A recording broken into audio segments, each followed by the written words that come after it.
Zdravo, jaz sem Anže in to je podcast Tehnična podpora. Najprej, hvala že spet ljudem, ki dajete ocene v Apple Podcast, pomaga ali pa v Spotifyju. In pa vsem, ki sprašujete, kje v obrazcu vprašanj že ta, ki v zapiskih, pa pridite v Discord. Evo, toliko introta se temu strokovno reče. Zdaj pa ena tema in potem eno vprašanje. Tema, zdaj dolgo, par tednov obljubljena tema OpenAI in njihove novosti, ker so imeli svoj dogodek tik pred Googlom in zdaj tudi Appleom, ki bo kmalu ga imel, in Microsoftom, ki ga je tudi pred kratkim imel. Njihov dogodek je pač moral biti pred vsemi, ker so morali opozoriti nas, ker nikakor niso tako veliki kot preostali te trije giganti, ki se ukvarjajo z, v narekovajih, umetno inteligenco. In so predstavili kar nekaj zanimivih novosti. In ena je bila seveda ChatGPT-O. O naj bi pomenil Omni, ker je večmodalen. Sem šel prav gledati, kako točno bi to prevedel. Gre pač za to, da gre za nek model, ki ne sprejema samo tekstovnih ukazov oziroma promptov, ampak lahko z njim govoriš, mu pokažeš reči, on se s tabo nazaj pogovarja se zelo, zelo naravno, bi človek rekel, saj v primerjavi s tem, kar smo bili do zdaj vajeni, ne, pri teh pametnih asistentih, ki se vsi nekako trudijo, ampak spodaj se še vedno sliši robota. Tukaj je bilo pa zares kar zelo impresivno, da je nazaj govoril skoraj človek, bi človek rekel, ampak seveda je bil to samo ChatGPT-O. In ko rečem, da je govoril skoraj človek, to so bili res glasovi, ki so imeli kar nekaj osebnosti. In do tukaj je bilo vse dosti super, spet pač OpenAI kot podjetje predstavlja svoje novosti, da spomnijo nas, ker vejo, da bojo prišli dogodki vseh teh velikanov, ki se tudi zdaj vsi ukvarjajo praktično z umetno inteligenco, oziroma vsaj na nek način, kar se je potem tudi izkazalo. Ne? Google je veliko o tem govoril, to sem 2 epizodi nazaj govoril, in potem Microsoft tudi zelo veliko, to sem pa omenil v prejšnji epizodi. No, ChatGPT je pa takrat že spet zašel v težave. No, morda je to prehuda ocena, ampak eden od teh glasov, ki so ga predstavili z imenom Sky, vsi so imeli neka taka zelo hipijevska imena, ne znam drugače reči, ne bi bil zelo podoben glasu hollywoodske igralke Scarlett Johansson, ki je leta 2013 igrala v narekovajih kot glas v filmu Her, ki ga je še vedno nisem gledal, pa sem velik fan režiserja Spikea Jonesa in tehnologije, pa nekako nisem še videl tega filma, tako da sem šel zdaj samo napovednike pogledati še enkrat, da sem pač slišal ta glas. In ja, saj za moja ušesa dejansko je zelo podoben temu, kar je ChatGPT dal ven. Nekar so kar naenkrat ta glas umaknili, kar brez razloga. Predtem je seveda Sam Altman, šef OpenAI-ja, tweetnil besedo Her, kao naslov tega filma. Poglejte, kaj smo naredili, dejansko smo naredili Her, to ne bi bilo implicitno sporočilo tega tweeta, to je baje njegov najljubši film in inspiracija za ne vem kaj.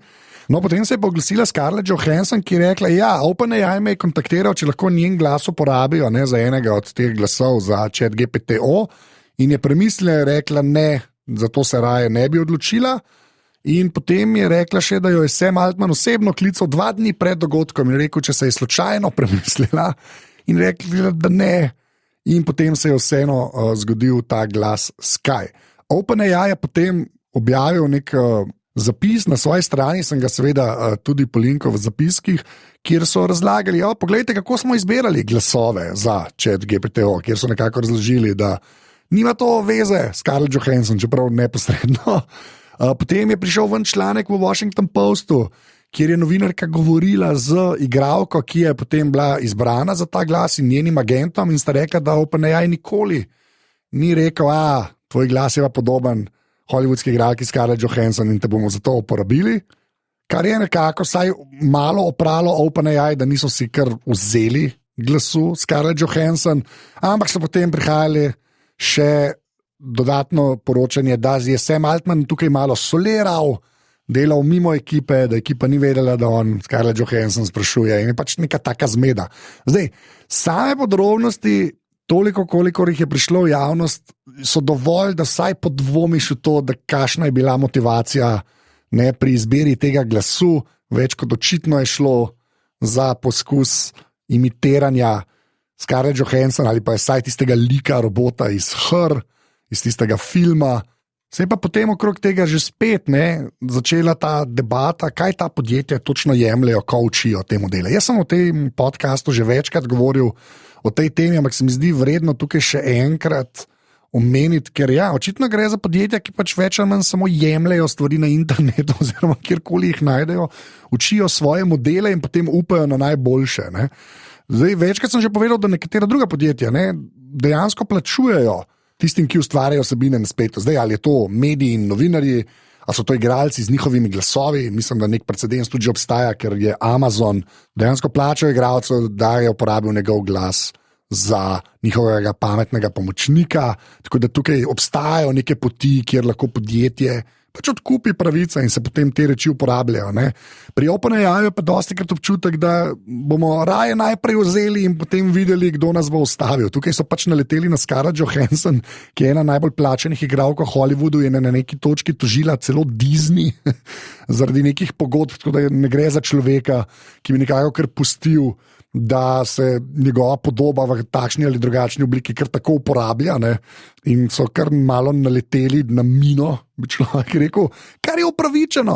Je pa res, da ni vsak umetnik, ki je na spletu, ni vsak medij, ki je na spletu, ni vsak novinar, ki je na spletu, ni vsak ustvarjalec vsebin, ki je na spletu in javno objavlja svoje reči tako močan, v narekovajih, kot Scarlett Johansson, ki ima za sabo najbrž ekipe odvetnikov, ki za te reči skrbijo.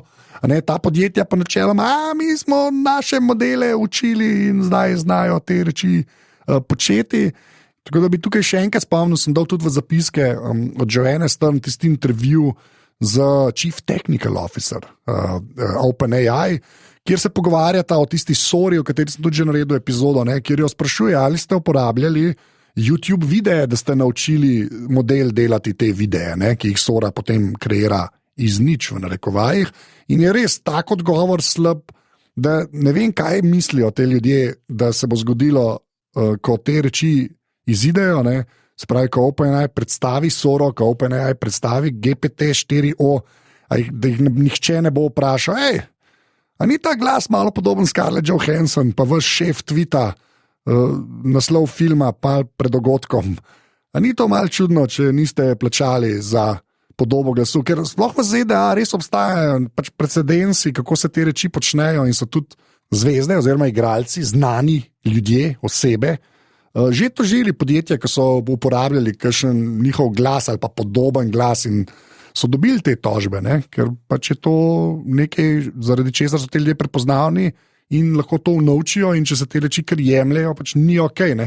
Sej vsako glas, recimo, ki ima neko glasbo, je podjetje praviloma pač plačalo za ta oglas. Zdaj smo v tej dobi interneta, kjer TikTok je 99% neka glasba uporabljena za promoviranje ne vem vsega česa, pa nihče tega ne plača, ne govorim zdaj bolj o oglasih, ne o dejanski vsebini, tako da Bog ve, kako vse se bo to izteklo, ampak res OpenAI včasih res deluje preveč pobalinsko, čeprav pobalinsko se sliši zelo tako nedolžno, ampak ne vem, če si pa ti nek ustvarjalec, ki je na YouTubeu objavljal video, tisto vložil veliko enega dela, truda in si ponosen na te reči, potem pa pride en OpenAI, potegne k sebi tvoje videe, jih da modelu, da se iz njih nauči in potem naprej operira s tem, ali pa si fotograf, si slikar, karkoli, si samo človek, ki piše reči, pa niso najbrž najboljši občutki. Zato recimo New York Times potem to tožijo OpenAI in podobne reči se zdaj dogajajo. In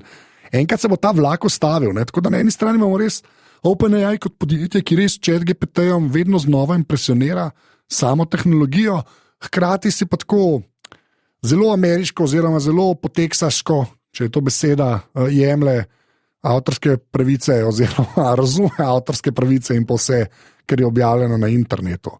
Zdaj, za na koncu sem dal še v zapiske en res super članek oziroma kolumno iz The New Yorkerja o tej celi sagi z Scarlett Johansson in predvsem v naslovu so ta podjetja, ki se ukvarjajo z v narekovajih umetno inteligenco, označena kot jastrebi, kar se mi je zdelo kar tako, saj smešno, če ne dokaj resnično, se ga res plača prebrati, ki je en tak z mnenjem pregled dogajanja, ki se je dogajal. Potem pa pri OpenAI še ni čisto konec sage, mogoče ločena, ampak ne čisto ločena reč, ki se v teh dneh dogaja, da je bivša članica nadzornega odbora OpenAI malo razložila ozadje o dogajanju, ki se je dogajal pred zdaj že kar par meseci, ko je OpenAI, ko je nadzorni odbor OpenAI nekako odpustil Sama Altmana, sprav šefa OpenAI, in je zdaj malo razložila, zakaj, ne, in tudi tam kaže na neke take prakse tega človeka, ki niso mogoče najbolj v skladu z vodenjem tako velikega podjetja. Zdaj, to je seveda njena plat zgodbe, OpenAI se brani, takrat so ga tudi zaposleni zelo podprli, da je prišel nazaj, ne, tako da tukaj samo Anže Tomič, ki sedi v Sloveniji, ne, težko resno karkoli govori, ampak res prihaja pač take informacije ven o tem podjetju, da res včasih deluje kot Texas, čeprav zdaj se trudijo s PR-om prepričevati, da bolj skrbijo za varnost svojih produktov in vse ostalo. Ampak ja, tak slab priokus pa kar obstaja. Pa se mi zdi, da tudi po odzivu na spletu je nekako čuti, da se jim ne verjame preveč. No, saj to je bil moj občutek, mogoče me to vara, no, ampak tudi potem mediji so zelo skeptični do vsega in ne vem točno, zakaj si take avtogole zabijajo. No, ne razumem. Čisto. V zapiskih je še par povezav, če vas več o teh rečeh zanima, seveda večinoma v angleščini, ampak je vse, kar sem jaz prebral, mogoče kakšna reč manjka, no, ker sem res, ta teden sem pa res samo OpenAI bral in poslušal reči. Tako da, ja, zdaj pa še vprašanje, ki ga lahko postavite, kje v obrazcu, vprašajem že ta sklicajem, ki je v zapiskih, hvala vsem, ki vprašate, res ne veste, koliko to pomaga tej oddaji. Tako da hvala, pridete tudi v Discord, bom zdaj rekel, da ne bom na koncu rekel, zdaj pa na vprašanje, ki ga je postavil Nejc. Živjo. Kakšen je najbolj varen način za pošiljanje nekih senzitivnih, občutljivih podatkov? Potem je dal primer, kolega bo rezerviral letalske karte in potrebuje številko osebne izkaznice, najbrž od Nejca, kako mu lahko na najbolj varen način to pošljem oziroma povem. Ja, to je dejansko zelo legitimno vprašanje, veste, ker vsakeč, ko človek poskenira nek osebni dokument in ga potem pošlje po spletni pošti, recimo, ne, kar dostikrat kakšna organizacija oziroma podjetje, kar nekako zahteva, ne, pa potem ne poskrbijo za neko varno odložišče, da bi človek to poslal na način, ne, kjer se bo to dalo varno prebrati, ne, da bo vsak vmesni člen lahko prebral ta oseben dokument, recimo. Ne. In ja, spletna pošta, tako kot sem večkrat že omenil v tem podcastu, enostavno pač ni tako varna. Ne. Moj odgovor je pač Signal. Signal je itak, kar se mene tiče, najboljša aplikacija za sporočanje, tudi podpira pošiljanje datotek, tako da ja, prek Signala, kjer je vse šifrirano od konca do konca, to pomeni, da bosta samo Nejc in njegov kolega, ki bo rezerviral karte, videla ta podatek. Jaz razumem, da potem, ko kupiš karto, mogoče moraš napisati isto številko osebnega dokumenta, ampak je razlika, a ne, ko to daješ v tiste neke obrazce podjetja, ki ima tam neko pogodbo s tabo sklene, da bojo načeloma varovali te podatke, ne, in gre ponavadi za sisteme, ki te reči dejansko potem tudi pač varujejo, ne? Sej vemo, da to ni vedno res in potem zvemo, da so nekam udrli in vse ostalo, ne? Ampak to neko kar tako brezbrižno pošiljanje teh reči po spletni pošti komorkoli, ne, pa mogoče tudi ni najboljša strategija, ne? Tako da jaz bi na to kar pazil. Bi potem še rekel, da dosti teh upravljalnikov gesel, ne, o katerih jaz veliko krat govorim, pač omogoča tudi tam lepo shranjevanje dokumentov in potem tudi deljenje teh dokumentov. Ne. Sploh mogoče družinsko je to lahko super narejeno, jaz to zdaj iz svojih izkušenj govorim, jaz uporabljam OnePassword, to moram povedati samo zato, ker OnePassword pač to podpira in ga imamo pač vsi v družini in so tam noter vsi podatki, tudi ne vem, kopije osebnih dokumentov, tako da če smo kdaj kje v tujini, se kaj izgubi, imamo neko kopijo, ki je varno shranjena, ne samo poslana samemu sebi na mail, ki že spet ni najbolj varna možnost. Ne. In se da tudi tam noter te reči deliti, kar je dosti super, da kar ne plavajo naokoli po internetu.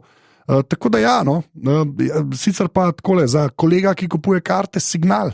Jaz bi že tako priporočil Signal, ja, tudi WhatsApp je šifriran, tudi zdaj, če to vklopiš, Facebook Messenger je šifriran, ampak jaz vedno, ko imam možnost, omenim Signal, ker so pač neprofitna organizacija, ki kar prednjači pri teh algoritmih za šifriranje, ker tudi druge aplikacije včasih njihove reči uporabljajo. Pa če že uporabljate Signal, kdaj jim donirajte, ko se vam pojavi tisti gumb, donirajte, ker dejansko živijo od teh donacij, ker niso nek tehnološki velikan, ki ima druge interese, ampak samo hočejo bolj varno sporočanje omogočiti ljudem.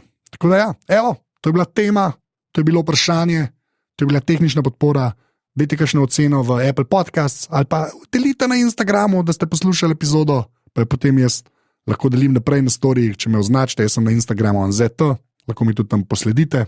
In to je to. Hvala za pozornost. Čau.